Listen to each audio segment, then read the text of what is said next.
Hey everybody, and welcome back to the Full Circle Network. I'm editor-in-chief of FullCircleCinema.com, Jackson Hayes, and today we are here to review episode 7, this is episode 7, of Yep. Stargirl, otherwise entitled Shiv Part 1, and today I'll be joined by my managing editor, Marcos Melendez.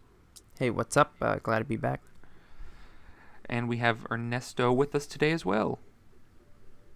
Hey, how's it going, guys? How you guys doing today? I wonder if they'll tell us. No, I'm talking to you, Let us know in the Marcos. comments below. How are you Okay. doing today? I'm doing pretty good, Ernie. Okay, so let's just jump into our initial thoughts. Ernie, I'll start with you this week. What were your Ooh. thoughts on Shiv Part 1? Oh, well, things are finally moving forward. I feel like we're starting to get more traction in this series. There was a lot of great action as before with the previous episode. We got to see some more development in Stargirl's character finally. She's been a little bit static these past few episodes, but it's good to see her now going in a direction that I think is going to put her in an interesting position for the next few episodes. Marcos? For sure. Yeah, I'll agree. I think that once again we have some really good action. And if the story is consistently moving forward now, which is great. It's kind of been stale for the past few episodes, and this one moves everything quite well. We get a lot more development for one of the villains with Cindy. I liked her a lot more this week. I think that they've done a much better job, and I do like what I've seen so far. How about you, Jackson?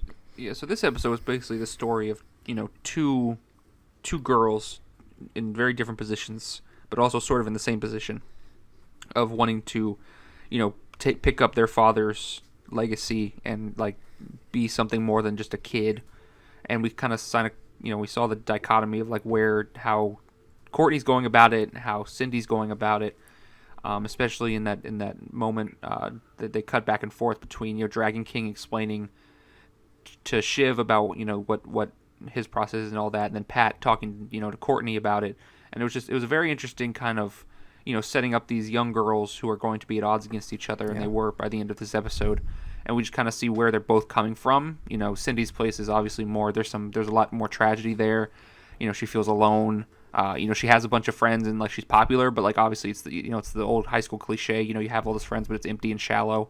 They don't actually care about you. It's more of like having that core group of friends, which Courtney does have now.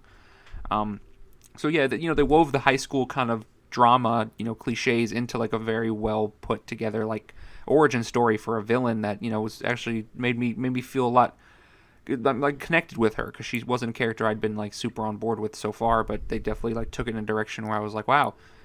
Like there's much more to this character than they initially showed us, and I'm excited to see how it progresses in part 2. Yeah, for sure. I think that both of those characters have interacted so far, like quite a bit. I think almost every episode. But this one does a lot of the heavy lifting for you to actually care. I think it actually does a really solid job of doing that. And of course, as you said, you got the big word dichotomy of both the characters and their journeys in this episode, and where that lands them at the end. I thought overall made for a really solid episode. I do want to talk about more of Stargirl herself before we get into Cindy, since we finally got some humbling. Ernie, what do you think of her this week? I really liked her parallels with Shiv this episode, and I liked seeing we know that she feels really confident ever since she first found the spear, the staff. So seeing her in a position where she's questioning now, well, I think how she's going to be now, because she obviously got beaten very badly by Shiv. Like, she barely held her own, and someone had to come and save her. So I think it'll be interesting to see her position now as someone that doesn't have everything figured out, and that she's a part of this team now, and she needs to learn how to rely on other people, and also just not to go head first into things. Yeah, for sure. And I like the part where Pat was trying to teach them, and then she goes all out, trying to prove it herself, but then everyone kind of just shades her, and then they don't even want to train with her. I thought that was a really good part of the episode. I did like they're trying to actually have Pat do something and train, and then you have Stargirl kind of like going against that again, which is good. I kind of united the rest of the members.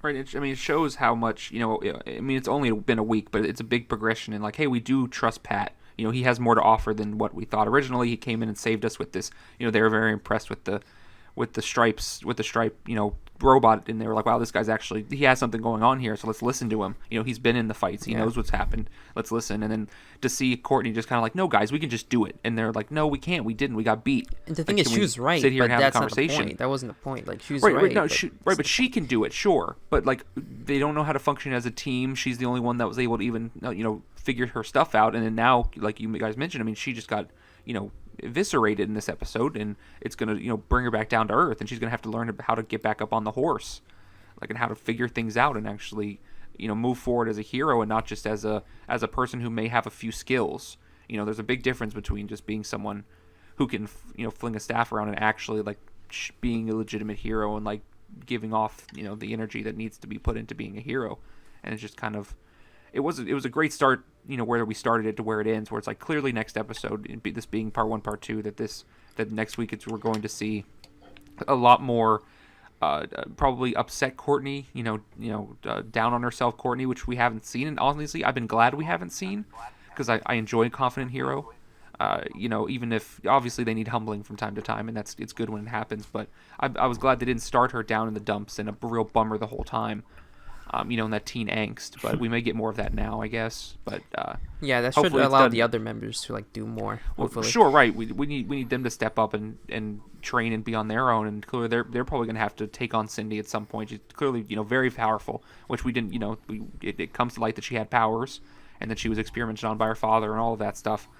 But it's clear that she's much more put together than Courtney even is, and we all thought that Courtney was the most put together of everyone. I mean, yeah, you could even say that Cindy, aka Lady Shiv, is kind of overpowered at that point. But I'd say I just like how much she was trained compared to Stargirl, and the fact that like we've seen Cindy like literally do nothing other than like just being mean to everyone. And then this episode we actually get to see her fight. We see her with her dad. I thought all the Dragon King stuff was really cool. I thought they kind of nailed all that stuff. I'm liking their performances, and I like how Cindy's like, you can understand her, but she's still like, as Iron Man says, she's a whole person. Yeah, she's a bad person, and like through and through. But also, it comes from a broken place. She lost her mother, and her father's a supervillain. So obviously, you're not going to be brought up in the most, the easiest to navigate situations. And she came out, angry and upset about things, and I mean it's completely understandable. But also, she's a crazy supervillain. I feel bad for the stepmom though. Yeah, that was a little, they did her a little dirty, and it's clear that's happened before, and they made it obvious that she wasn't the first stepmom to be in this position. So it's that was funny in an awkward way. Yeah, it was rough. Like when she just knocks a plate of cookies over and then asks her for alcohol. Yeah, very clearly underage drinking and knocking cookies over. Like Shiv is a bad person. Very evil. Like they make it clear, like she's not a good person. Like you're not supposed to like her. Which is good because she's a villain. She's supposed to be a villain. It's going to be interesting because obviously she's dating Brave Wade Jr. and historically in the comics he's a good guy. He has a good scene here. And he has a couple good scenes here that we can talk about. Him discovering his powers in this episode. Ernie, you want to jump on that one? Yeah.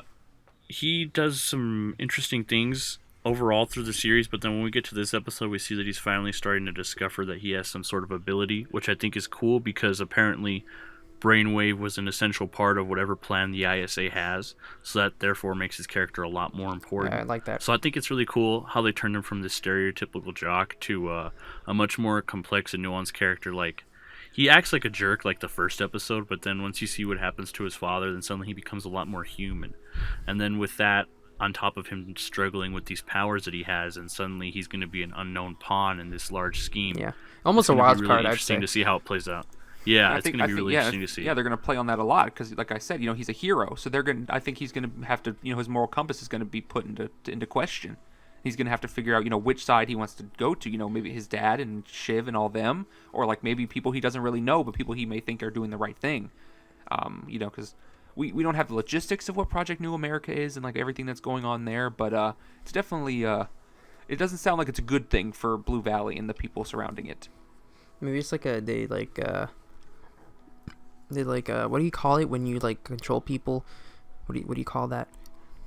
When like mind control. Brainwashing? Yeah, they brainwashed the town. I mean, potentially. I mean, hey, TVs. I mean, the fact that Brainwave Jr. is so instrumental to it, or Brainwave was in general, I mean, that's as good an option as any. It's got to be something but- weird. Yeah, and so like we can jump to keeping the family theme going. We can jump to the some of Courtney's stuff going on with her family at least, and she had some issues with Mike this week. That kind of came out of left field. Field wasn't and too bad compared to her and Pat. No, I thought it was an interesting scene because he hasn't. We've had issues with him, and we've been talking about our issues with him, and what he's kind of been lacking in the show so far, and he's just kind of been a background character. And last week we had that weird subplot we talked about where they go to the science fair and we didn't really know what was going on there. It makes him look like a hypocrite to be each. Well, that's what I wanted to touch on. So this week, he attacks Courtney for hanging out with her dad, which is an interesting angle to take. And I was like, oh yeah, like that's fair. I think that's interesting. But he brings up the point that he doesn't hang out with her mom. But yeah, you did. You hung out with her last week. They made a point to do that. You made a whole point of it last week to that they hung out together. So now he's claiming that they don't. But no, she came and she lended you a hand. She was like, hey, I can be there for you when your dad's not around. I'll come to your science fair and we'll hang out and we'll deal with the chocolate volcano. It came out of left field. I like this scene just because I feel like it was the most human we've seen him. Where he's actually they gave him something. Trying to say something significant. It felt out of left field. He has hardly interacted with Courtney this whole series so far, and then the first time they interact in a while, it's like, "Hey, I don't like you." It's always a passing comment or an awkward interaction in the she calls him little one or something. It's like what? Yeah, the kitchen. They hang out in the kitchen a lot, and they just kind of talk to each other and pass by. And then it's like, well, now you've had That's true. And I mean, but hey, kids act that way. Kids fester on those kind of things, and it's clear that him and his dad, and hey, there's clearly something there that he mentions that they've been through a lot that Courtney even doesn't know about. Probably with his mother and other things like that. So it's I'm hoping that there's more to Mike, and I'm glad that they gave him at least a little glimpse here of something more under the surface, which we're talking about. Giving these characters more depth really helps us connect with them, and I'm just hoping we get that with Mike here soon. I think the biggest and best part and most important part of the episode is definitely the janitor. Well, what a segue, Marcos! Incredible. We can jump into the janitor. I know we've been teasing this for weeks. I know Jacob was on that weeks ago. He's very excited. He's been all over this Shining Knight theory, and it's clearly come to fruition. I wasn't doubting him, and I'm glad he figured it out. But yeah, so we get a lot of him this episode. Wandering the halls, and we get the glimpse of the sword, and he's clearly he interacts with Courtney briefly. He gives another weird fantastical speech to her, and I'm just like, okay, I don't know what this guy's about. Yeah. But all this hyperbole. Right, so clearly he is a legacy character, and we know Shining Knight was a member of what will probably be the original team that Stripesy and that's why he Star Spangled Kid were a part of. Right, so they were together on this original team before the JSA was formed, and it looks like he's kept around in Blue Valley, maybe under the guise that he's looking for the ISA, or maybe he just got stranded there and just ended up staying. But he sees Stripesy. But yeah, I mean, he has this incredible moment during the fight scene with Shiv and Courtney where he comes in and saves the day. Yeah, it seems kind of weird. He seems like an interesting character. The way he acts, or the way the actor portrays him, it's almost like he's not sure who he is. So I want to know what's going on. Yeah, something definitely happened to him for all that to happen. That, or he's just lonely. I mean, maybe the whole team's dead, or he's just alone and he just tries to keep a low profile. I mean, it's unclear, but I'm hoping here down the line they give him more to do, and by the end he's an ally to the heroes that they didn't necessarily think that they had. Just a guy, the janitor in the school, just wandering around. And it's one of those things where these superhero shows, they'll constantly do mysteries and hiding the reveals of who this is that, and what this person may not be that person, whatever. But I'm glad that they did it with a minor character in this show.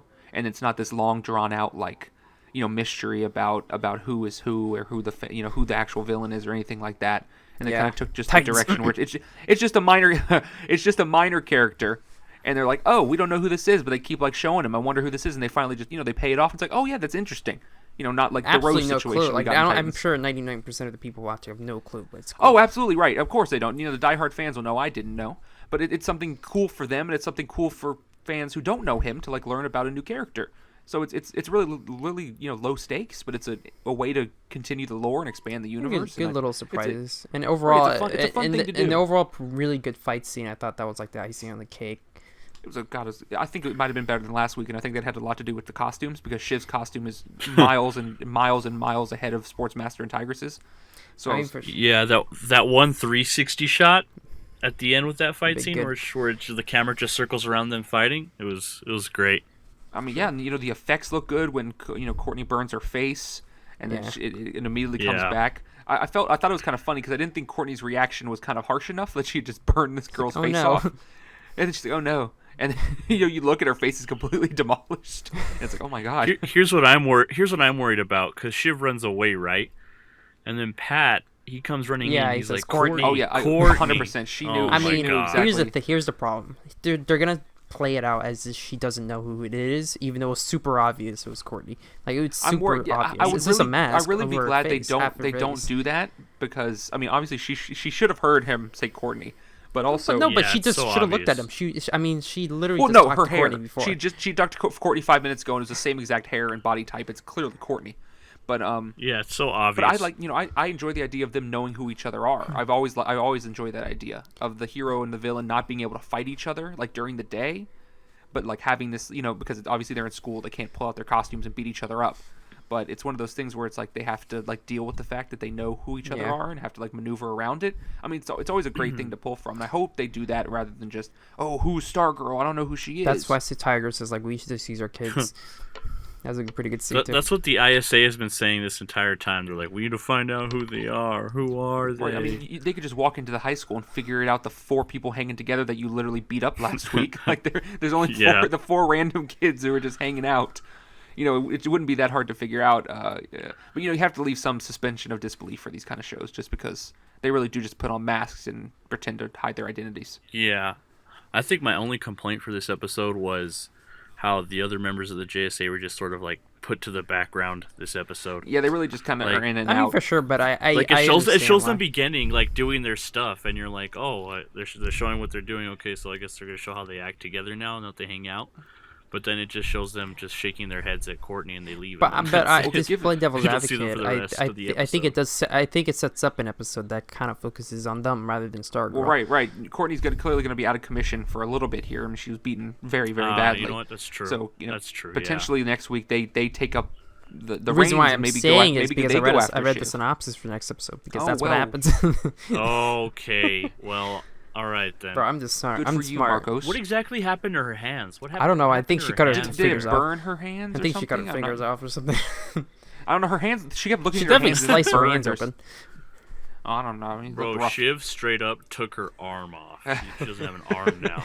Oh man, the show got rough. Yeah, she was also pretty overpowered. Like obviously she had a lot of powers. I mean, clearly, what we didn't realize is that she's been doing this her whole life, and we just didn't know. They didn't reveal that fact until this episode that she's been like. We thought Courtney was very skilled and like the best kid hero, but it's clear that Shiv is like she knows what's up and like she's been around this stuff for a while. I mean, she's clamoring for a seat at the table. Like she's pulling a John Wick and is like, I'm sure at the end of the season or whatever, I will get now the young ISA. I do want to see that. Oh yeah, we'll get Shiv and Icicle Jr. Icicle Jr. is going to be interesting. Yeah, well we can talk about that too because he kind of comes out of nowhere.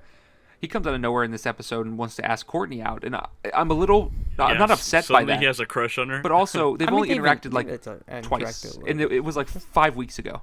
Like they haven't interacted in a long time, and they were just kind of. I mean, it's fine. They're hanging out in math class or whatever. I mean, that's fine. It's cool. Well, I guess Courtney isn't going to go to homecoming now, losing an arm and all. Is that what turns Icicle Jr. into a villain? That's true. He gets stood up. Unless she uses high school like show. A fire extinguisher or something. Oh yeah, potentially.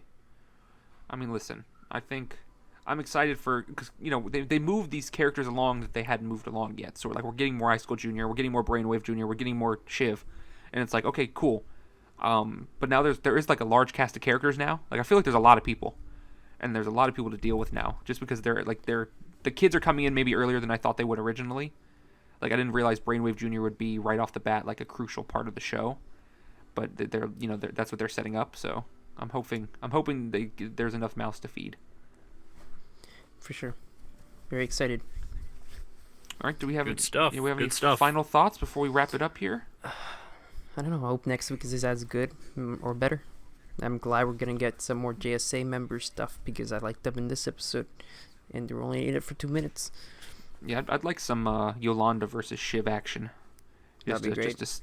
Yeah, I'd like to see how that the costumes. No, I bounce just want off to of see each other Hour. there. They mentioned Salman Grundy again, and they. I mean, it's cut, coming. They cut to Hour Man, so I assume he's gonna fight him. That's me. It's coming. They'll fight each other, and by the time he hones his powers, it's gonna be real good. Ernie, final thoughts? 0 out of 10. Not enough fire extinguishers. Good stuff.